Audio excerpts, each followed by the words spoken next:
A day after riots in our nation's capital and a call for those involved to be prosecuted, a cabinet announcement by the president-elect today. Biden introduced his judicial team. At the top, a familiar face, federal Judge Merrick Garland, former President Obama's Supreme Court nominee. NewsNation's national political correspondent Dean Reynolds joining us with more on today's pick. Certainly a name that's been in the news before. Rob, while Washington was still picking up the pieces at the Capitol, in Wilmington, Delaware today, the wheels of the government in waiting continued to turn toward January 20th. It was almost 5 years ago that federal appeals judge Merrick Garland was nominated to the Supreme Court by President Obama.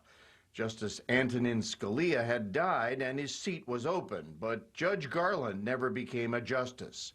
The Republican majority argued that since the vacancy had opened up during the waning months of the Obama presidency, his duly elected successor should make the pick, as Senate Republican leader Mitch McConnell explained at the time. I think it's safe to say there will not be hearings or votes. And that's how Neil Gorsuch became Justice Gorsuch, and Merrick Garland went back to the appeals court.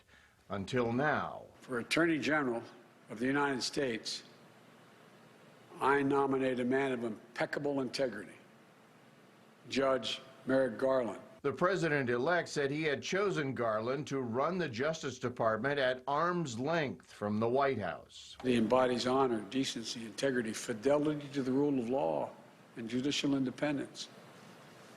To those same traits, he will now bring as Attorney General of the United States, not as a personal attorney to the president, but as the people's lawyer. I want to be clear to those who lead this department who you will serve. You won't work for me.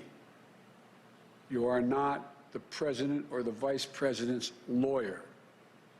Your loyalty is not to me. Under President Trump, the position drew considerable criticism for either being too loyal or not loyal enough to the president. The first Trump Attorney General, Jeff Sessions, lost White House confidence early on over the Russia investigation and was fired in 2018. His most recent successor, William Barr, was seen by some as too close to the president, but he quit last month and is lately a Trump critic, especially over what happened yesterday in Washington. Today, the next Attorney General joined that discussion. As everyone who watched yesterday's events in Washington now understands, if they did not understand before, the rule of law is not just some lawyer's turn of phrase. It is the very foundation of our democracy. These principles, ensuring the rule of law and making the promise of equal justice under law real, are the great principles upon which the Department of Justice was founded and for which it must always stand.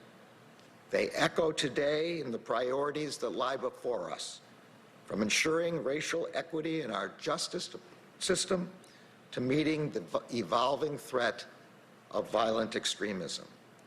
If confirmed, those are the principles to which I will be devoted as Attorney General. Now, with the Senate soon to be in the control of the Democratic Party, Republicans alone won't be able to block whoever Mr. Biden picks to replace Judge Garland on the federal bench. And that's another sign that the power in Washington will soon be changing hands.